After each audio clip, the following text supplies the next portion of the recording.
Le Conseil des ministres s'est réuni ce mercredi 6 mars 2019 au Palais du Peuple sous la très haute autorité de son Excellence, M. Denis Sassou Nguesso, président de la République, chef de l'État.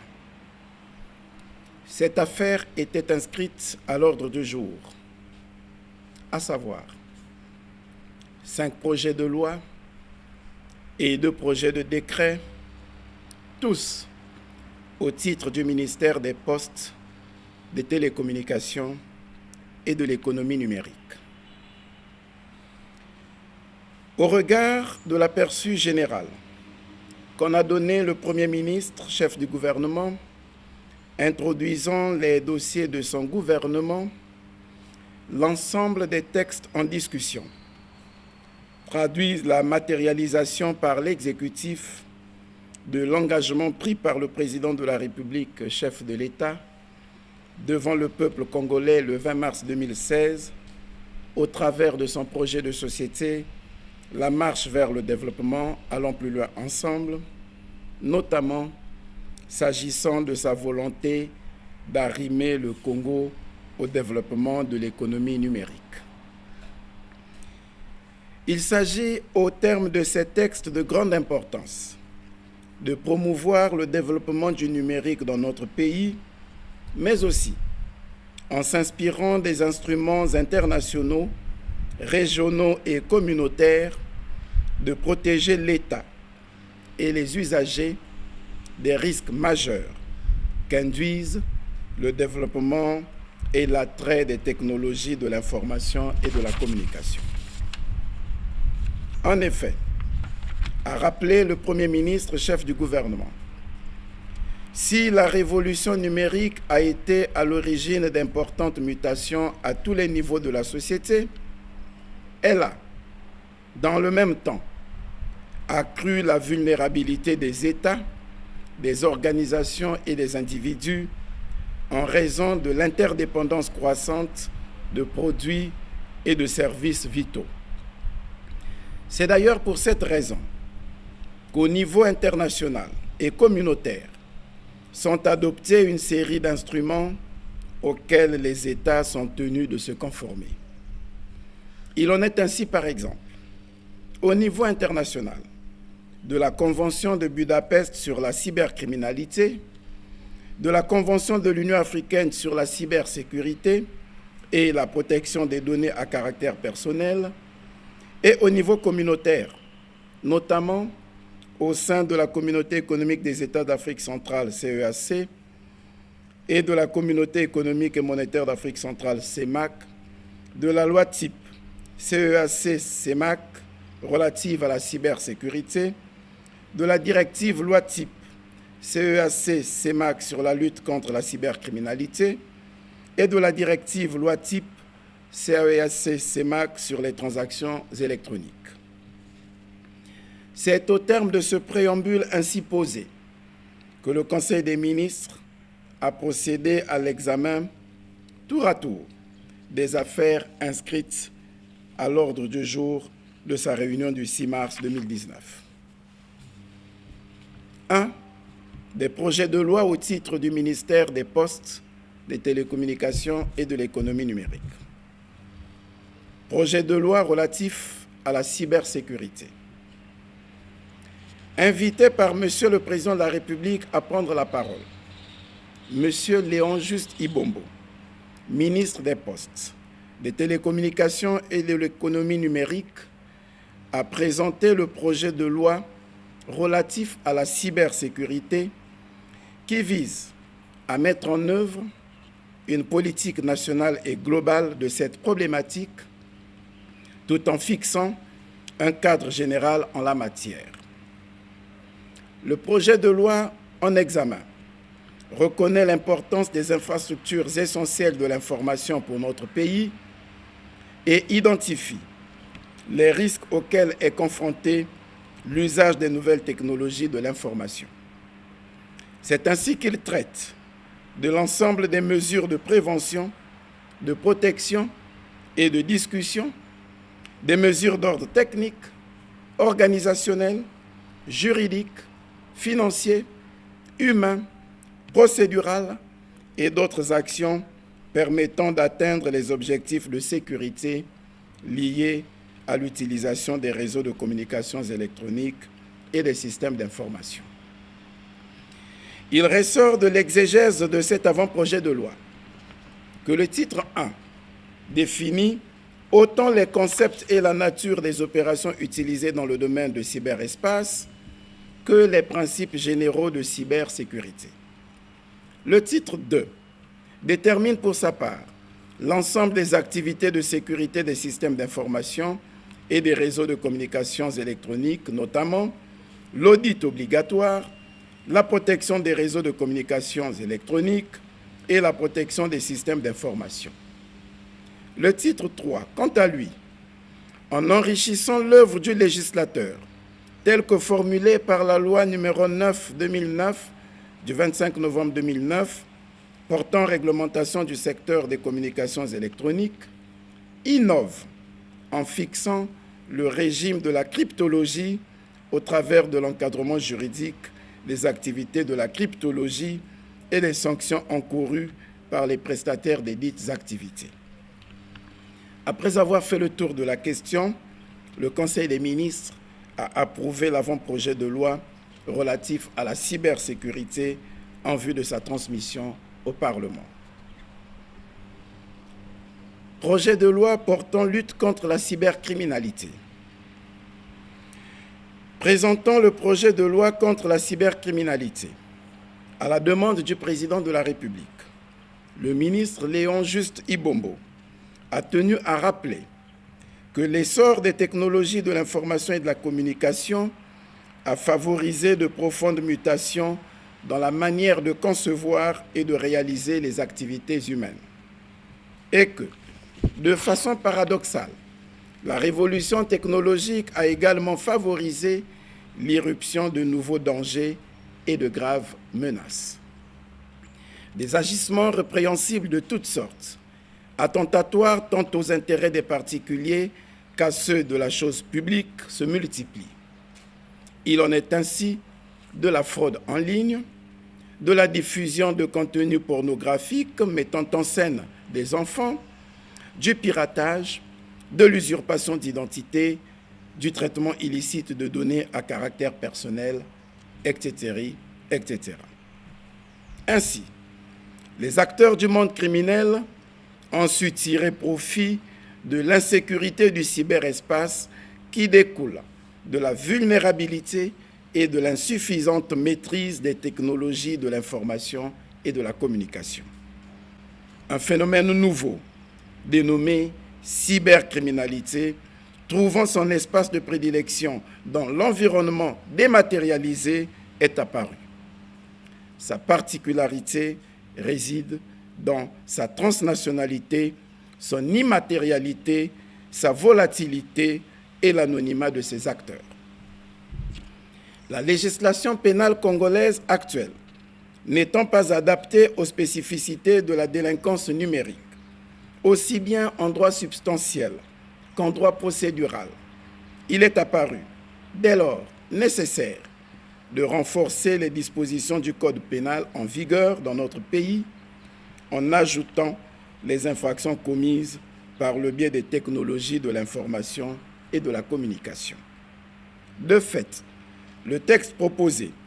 s'inspire largement des instruments juridiques internationaux et communautaires et résout ainsi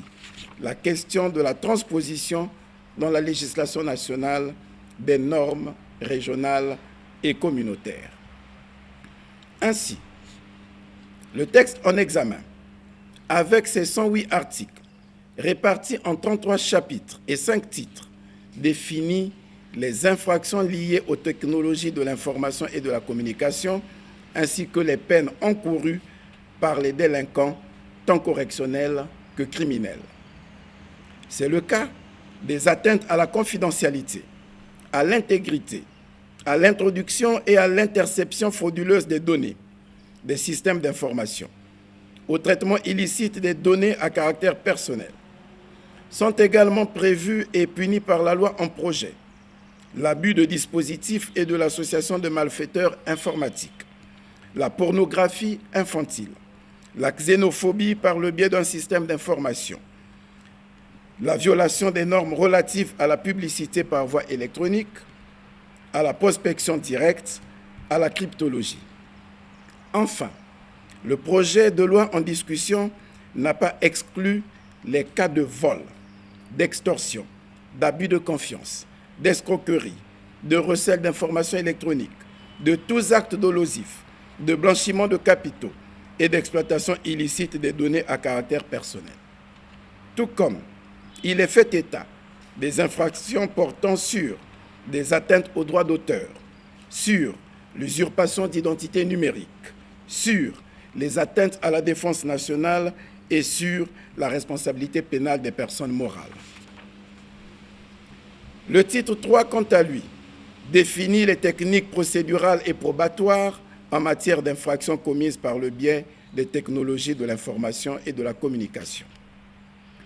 Sont ainsi définis à ce titre le système de preuve électronique en matière pénale, les modalités de perquisition, d'interception de données informatisées et du pouvoir d'injonction dont disposent le procureur de la République et le juge d'instruction à l'égard de toute personne pour produire et communiquer les données informatiques spécifiées en sa possession ou sous son contrôle. Tenant compte du caractère transnational de cette catégorie d'infractions, le titre 4 fixe les modalités de coopération et d'entraide judiciaire internationale. Après examen, le Conseil des ministres a approuvé le projet de loi en vue de sa soumission au Parlement. Projet de loi relatif aux transactions électroniques. Poursuivant les points inscrits à son ordre du jour, le Conseil des ministres a examiné le projet de loi relatif aux transactions électroniques. Sur le texte en examen, le ministre Léon Juste Ibombo a indiqué que le projet de loi sur les transactions électroniques soumis à l'approbation du Conseil des ministres s'inscrit en droite ligne de la politique nationale de développement des technologies de l'information et de la communication élaborée entre 2008 et 2009 par le gouvernement de la République. Il vise à mettre en place un environnement juridique propice et adapté permettant le développement de l'e-business et l'e-gouvernement, mais aussi de développer des échanges de manière globale par le canal des technologies de l'information et de la communication. En effet, a renchéri le ministre, les programmes sectoriels d'envergure de développement des infrastructures technologiques qui commencent à connaître des débuts de réalisation significative dans notre pays vont considérablement favoriser l'émergence des réseaux informatisés et leur appropriation progressive,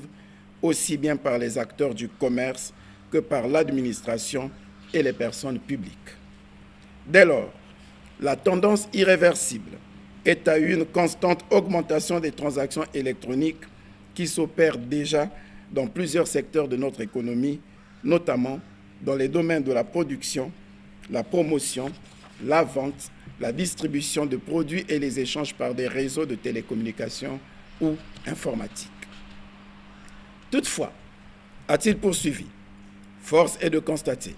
que plusieurs obstacles freinent l'émergence et le développement des transactions électroniques dans notre pays, notamment en raison de graves carences normatives se caractérisant entre autres par l'inexistence de règles qui consacrent la validité des documents électroniques et la reconnaissance de la signature électronique, l'inexistence de dispositions organisant la dématérialisation des formalités administratives et la diffusion d'informations en ligne, ainsi que l'archivage électronique, l'absence d'une définition claire et précise des obligations des acteurs dans une perspective d'une facilitation de la liberté d'accès et d'information dans le cyberespace. Le projet de loi en examen vient donc combler ces lacunes normatives en même temps qu'il consacre l'équivalence entre dossiers électroniques et documents papier. Par ailleurs, il prévoit une définition claire des différents concepts et notions utilisés dans le secteur, une délimitation précise de la responsabilité des prestataires de services et acteurs assimilés et une consécration de la liberté de communication par voie électronique, ainsi qu'une consécration dans un double souci d'efficacité et de sécurité de l'écrit électronique comme équivalent du support papier à plusieurs niveaux en termes d'obligations conventionnelles s'agissant des contrats en général, des modes de preuve, de signature et de facturation. Il assure en outre une protection efficace des consommateurs, notamment par la reconnaissance de certaines prérogatives comme le droit à l'information et le droit de rétractation dans les contrats auxquels ils sont partis. Après discussion, le projet de loi a été approuvé par le Conseil des ministres et sera soumis au Parlement. Projet de loi portant création de l'Agence nationale de sécurité des systèmes d'information.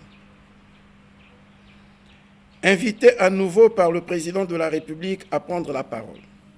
le ministre Léon Juste Ibombo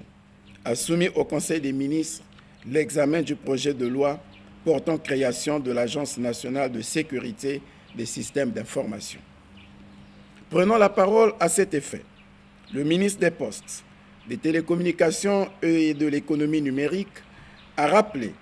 que l'avènement des nouvelles technologies de l'information et de la communication a impacté tous les secteurs d'activité et a donné naissance à un nouveau type d'économie transversale dénommé économie numérique. Les investissements pour le développement de l'économie numérique, fondés sur les principaux axes qui sont les infrastructures et les réseaux, les équipements et les outils, les contenus et les usages, sont identifiés comme les plus productifs parce qu'ils accroissent la compétitivité de l'ensemble des secteurs de l'économie. Cependant, a-t-il renchéri, le développement de cette nouvelle économie n'est pas sans conséquences néfastes. Les avantages de l'économie numérique exposent, par exemple,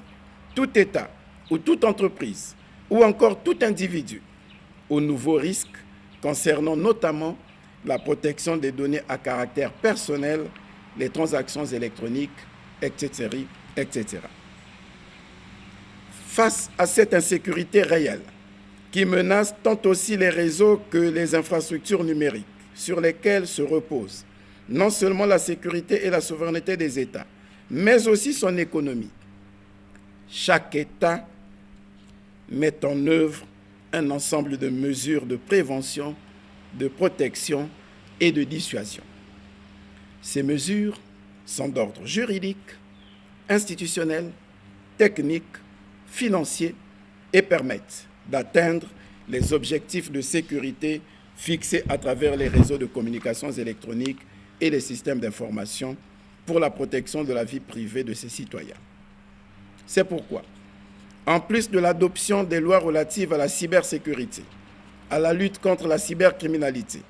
aux transactions électroniques et à la protection des données à caractère personnel, il est conseillé de créer un organe de veille et d'application de ces textes. C'est en cela que s'inscrit le projet de loi en examen portant création de l'Agence nationale de sécurité des systèmes d'information qui vient pallier le vide institutionnel encore palpable au Congo. Dans ses missions,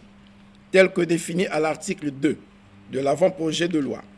l'Agence nationale de sécurité des systèmes d'information assure,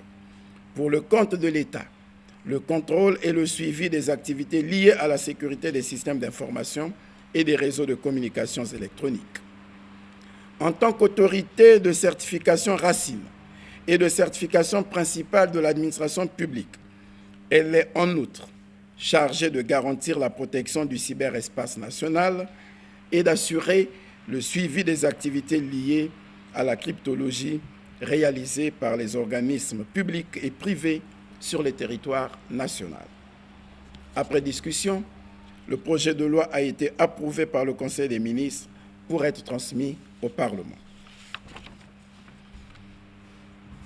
Projet de loi portant protection des données à caractère personnel.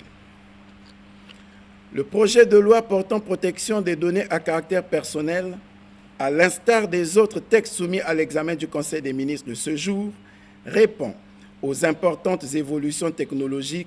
dans ce sens que l'un des inconvénients majeurs inhérents au développement des infrastructures technologiques réside notamment dans l'accroissement des risques d'atteinte aux droits et libertés fondamentaux des citoyens, en particulier à leur vie privée. L'usage généralisé de l'Internet et de l'informatique, aussi bien par les personnes publiques que par les personnes privées, a conduit à une surproduction des données à caractère personnel. Le développement d'Internet a entraîné l'éclosion spectaculaire des réseaux sociaux numériques, espaces virtuels dans lesquels s'exposent et se transmettent à grande échelle des données à caractère personnel. Ces informations relatives à la vie privée des personnes physiques, englobant leur réseau d'amis, leurs idées politiques, leur orientation sexuelle ou encore leur religion, sont potentiellement visibles instantanément par tous et partout via ces sites de socialisation. D'autres outils technologiques, comme les systèmes de géolocalisation, de vidéoprotection ou la biométrie, entre autres, offrent certes l'avantage d'ouvrir un large éventail de services,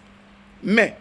partagent le point commun d'accroître la traçabilité des individus et les risques inhérents en matière de respect de la vie privée. Alors que la protection des données à caractère personnel constitue un véritable enjeu juridique, économique et sociétal, il est à déplorer que la législation congolaise souffre d'un vide juridique quant à la prise en charge des opérations relatives à la génération, à la collecte et au traitement des données à caractère personnel. Et ce, nonobstant les dispositions de la loi numéro 9/2009 du 25 novembre 2009 portant réglementation du secteur des communications électroniques qui aborde certains aspects relatifs à la protection de la vie privée dans les réseaux de communications électroniques. L'objectif du présent projet de loi en examen est d'asseoir un environnement juridique et institutionnel offrant une protection efficace des libertés et droits fondamentaux des personnes physiques, notamment de leur vie privée, à l'égard du traitement des données à caractère personnel. À cet effet, il s'inspire des principes directeurs de la réglementation des fichiers informatisés contenant des données à caractère personnel édictée par l'Assemblée générale des Nations unies en 1990, des exigences européennes en matière de transfert de données vers des pays tiers, de la Convention de l'Union africaine sur la cybersécurité et la protection des données à caractère personnel et de la directive loi type CEAC-CEMAC sur la protection des données à caractère personnel. Après examen, le projet de loi a été approuvé en vue d'être transmis au Parlement. 2. Des projets de décret au titre du ministre des Postes, des Communications et de l'économie numérique. Projet de décret fixant les modalités de mise en œuvre de l'accès et du service universel des communications électroniques. Poursuivant l'examen des points inscrits à son ordre du jour, le Conseil des ministres a suivi la présentation du projet de décret fixant les modalités de mise en œuvre de l'accès et du service universel des communications électroniques. Intervenant à ce sujet, le ministre Léon Juste Ibombo, ministre des Postes, des Télécommunications et de l'économie numérique, a rappelé que l'accès aux services de communications électroniques constitue une nécessité pour tout citoyen où qu'il se trouve sur le territoire national. Ainsi, en vue d'assurer à l'ensemble des citoyens l'accès aux services de communications électroniques, la loi numéro 9/2009 du 25 novembre 2009 portant réglementation du système des communications électroniques en République du Congo a introduit la notion de service universel définie comme, je cite, une offre minimale au public sur l'ensemble du territoire national de services de communications électroniques à un prix abordable et ce, dans le respect des principes d'égalité, de continuité et d'universalité. Fin de citation. Pour réaliser cet objectif d'intérêt général, la dite loi fait obligation aux opérateurs des services de communications électroniques de contribuer aux missions et charges de développement du service universel des communications électroniques, ce qui justifie la création d'un fonds pour l'accès et le service universel des communications électroniques destiné à favoriser le développement des réseaux de communications électroniques dans des zones où ce développement n'est pas rentable. C'est dans ce cadre que s'inscrit le projet de décret en examen, élaboré en application des dispositions des articles 425 et suivants de la loi numéro 9/2009 du 25 novembre 2009, citée supra, et qui fixe alors les modalités de mise en œuvre de l'accès et du service universel des communications électroniques et particulièrement la procédure et des modalités de financement des dessertes et des projets ainsi que des sanctions encourues par des opérateurs de réseau en cas de non-respect des obligations qui leur incombent. Après examen, le projet de décret a été adopté. Projet de décret fixant les modalités de gestion des fonds pour l'accès et le service universel des communications électroniques. Intervenant à nouveau sur le projet de décret fixant les modalités de gestion des fonds pour l'accès et le service universel des communications électroniques, le ministre Léon Juste Ibombo a signifié qu'en instituant un fonds destiné à favoriser le développement des réseaux de communications électroniques dans les zones où ce développement n'est pas rentable pour les opérateurs, dénommé Fonds pour l'accès et le service universel des communications électroniques, la loi numéro 9/2009 du 25 novembre 2009 portant réglementation du secteur des communications électroniques fixait ses ressources à ses articles 92 et 94. Cependant,